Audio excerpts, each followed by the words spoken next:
और आप देख रहे हैं नेशन महाराष्ट्र, एक विशेष बुलेटिन जो आपके लिए देश की आर्थिक राजधानी से जुड़ी हर खबर, ताजा खबरें लेकर आता है। आइए नजर डालते हैं इस हफ्ते महाराष्ट्र की बड़ी सुर्खियों पर।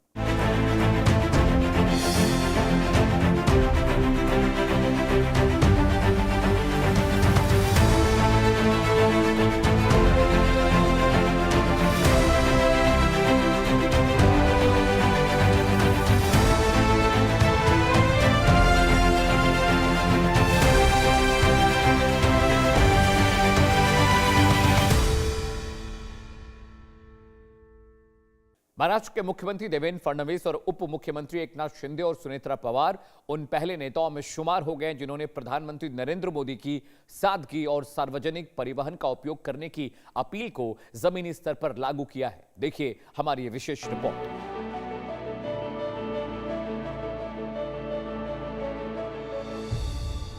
महाराष्ट्र के मुख्यमंत्री देवेंद्र फडणवीस ने किसी विशेष विमान के बजाय पुणे से बेंगलुरु की यात्रा एक सामान्य यात्री विमान से की। मुख्यमंत्री का ये कदम प्रधानमंत्री नरेंद्र मोदी के उस आह्वान के बाद आया जिसमें उन्होंने जनप्रतिनिधियों से सार्वजनिक परिवहन के उपयोग को बढ़ावा देने की अपील की थी। इससे पहले मुख्यमंत्री ने अपने नियमित सुरक्षा काफिले को छोड़कर बाइक से विधान भवन पहुंचकर सबको चौंका दिया था। अब कमर्शियल फ्लाइट में आम यात्रियों के साथ यात्रा करके मुख्यमंत्री फडणवीस ने सादगी और नागरिक अनुकूल जन व्यवहार का एक अनुकरणीय संदेश दिया है। पीएम मोदी की ईंधन के उपयोग को कम करने और सार्वजनिक परिवहन का इस्तेमाल करने की अपील के बाद उप मुख्यमंत्री एकनाथ शिंदे और सुनेत्रा पवार दोनों ने पर्यावरण अनुकूल रास्ता अपनाया। पेट्रोल के इस्तेमाल को सीमित करने के लिए दोनों ने ईवी कारों में सफर किया। प्रशासनिक निर्देशों के माध्यम से पीएम मोदी के इस संदेश को आक्रामक रूप से लागू करने वाले पहले राज्यों में महाराष्ट्र उभर कर सामने आया है।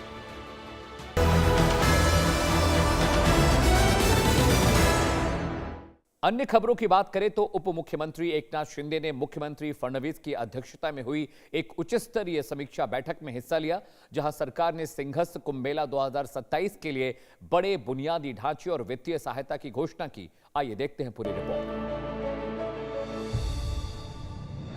महाराष्ट्र के उप मुख्यमंत्री एकनाथ शिंदे ने मुंबई के सह्याद्री गेस्ट हाउस में आगामी नासिक त्र्यंबकेश्वर सिंहस्थ कुंभ मेले के लिए आयोजित उच्च स्तरीय समीक्षा बैठक में भाग लिया। मुख्यमंत्री देवेंद्र फडणवीस की अध्यक्षता में हुई इस बैठक का मुख्य ध्यान करोड़ों श्रद्धालुओं के लिए एक शानदार और भव्य अनुभव सुनिश्चित करने की तैयारियों पर था।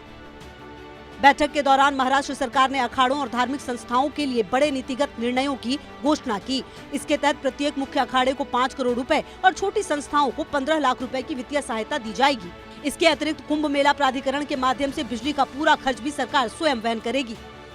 उप मुख्यमंत्री एकनाथ शिंदे ने वरिष्ठ मंत्रियों और अधिकारियों के साथ नासिक और त्र्यंबकेश्वर के दीर्घकालिक बुनियादी ढांचे की योजनाओं की समीक्षा की।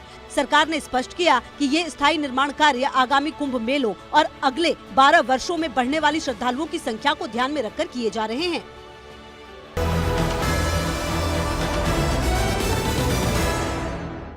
इस बीच मुख्यमंत्री देवेंद्र फडणवीस ने मुंबई में आधिकारिक तौर पर 2027 नासिक त्र्यंबकेश्वर कुंभ मेले का लोगो लॉन्च किया। ये नया डिजाइन इस पवित्र आयोजन से जुड़े प्रतीकों के जरिए नासिक की आध्यात्मिक और सांस्कृतिक पहचान को दर्शाता है। महाराष्ट्र के मुख्यमंत्री देवेंद्र फडणवीस ने मुंबई के सह्याद्री गेस्ट हाउस में नासिक त्र्यंबकेश्वर सिंहस्थ कुंभ मेला 2027 के आधिकारिक लोगो का विमोचन किया। इस लोगो का अनावरण राज्य सरकार द्वारा इस पावन धार्मिक समागम की तैयारियों की दिशा में एक बड़ा कदम है। यह नवनिर्मित लोगो नासिक और त्र्यंबकेश्वर की अमूल्य आध्यात्मिक और सांस्कृतिक धरोहर को समेटे हुए है। इस डिजाइन में भगवान शिव का त्रिशूल, त्र्यंबकेश्वर मंदिर, कालाराम मंदिर की कमा और पवित्र गोदावरी नदी जैसे प्रतीकों को प्रमुखता से दर्शाया गया है, जो सिंहस्थ कुंभ के मूल तत्व को परिभाषित करते हैं। इस उत्कृष्ट लोगो का चयन कुंभ मेला प्राधिकरण द्वारा विभिन्न डिजाइन संस्थाओं और सार्वजनिक मंचों के सहयोग से आयोजित एक राष्ट्रव्यापी प्रतियोगिता के माध्यम से किया गया है। प्रतियोगिता में देश विदेश से हजारों प्रविष्टियां प्राप्त हुई थी, जिसमें से प्रसिद्ध विशेषज्ञों की एक ज्यूरी ने इस अंतिम डिजाइन को चुना।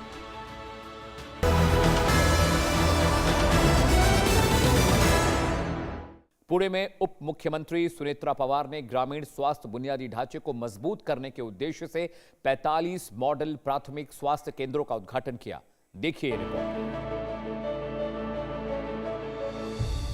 महाराष्ट्र के उप मुख्यमंत्री और पुणे जिले की पालक मंत्री सुनेत्रा पवार ने जिले भर में 45 नवनिर्मित मॉडल प्राथमिक स्वास्थ्य केंद्रों का उद्घाटन किया। मुख्य समारोह बारामती के हॉल में आयोजित हुआ, जबकि अन्य सभी केंद्रों का शुभारंभ वीडियो कॉन्फ्रेंसिंग के माध्यम से एक साथ किया गया।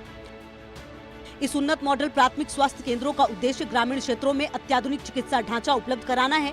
इनमें मॉड्यूलर ऑपरेशन थिएटर, डिजिटल स्वास्थ्य प्रणालियां, आधुनिक प्रसूति वार्ड और मरीज अनुकूल परिसर शामिल हैं। सुनेत्रा पवार ने कहा कि सुलभ और गुणवत्तापूर्ण स्वास्थ्य सेवाएं प्रदान करना सरकार की सर्वोच्च प्राथमिकता है। इस कार्यक्रम के दौरान सुनेत्रा पवार ने बारामती की महिलाओं और बालिकाओं के लिए एक बड़े सर्वाइकल कैंसर रोकथाम अभियान की भी घोषणा की। उन्होंने कहा कि स्वास्थ्य अभियान का उद्देश्य गांवों को रोग मुक्त बनाना और क्षेत्र में निवारक स्वास्थ्य सेवाओं को मजबूत करना है।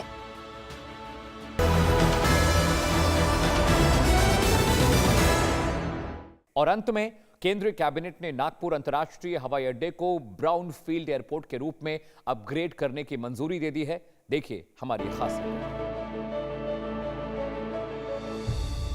यूनियन कैबिनेट ने एक दीर्घकालिक सार्वजनिक निजी भागीदारी मॉडल के माध्यम से नागपुर अंतर्राष्ट्रीय हवाई अड्डे के उन्नयन और आधुनिकीकरण के प्रस्ताव को स्वीकृति दे दी है।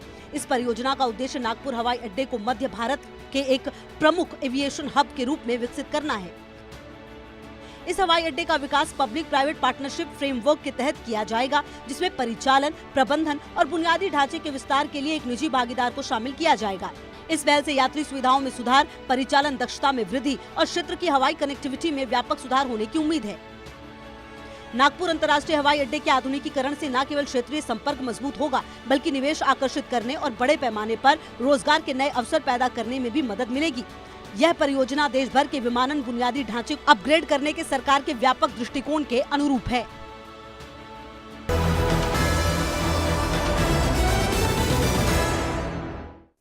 तो ये थी इस हफ्ते महाराष्ट्र की मुख्य बड़ी खबरें। आप देख रहे हैं हमारा विशेष बुलेटिन नेक्स्ट इन महाराष्ट्र। देश और दुनिया की तमाम बड़ी खबरों के लिए बने रहिए इंडिया न्यूज के साथ।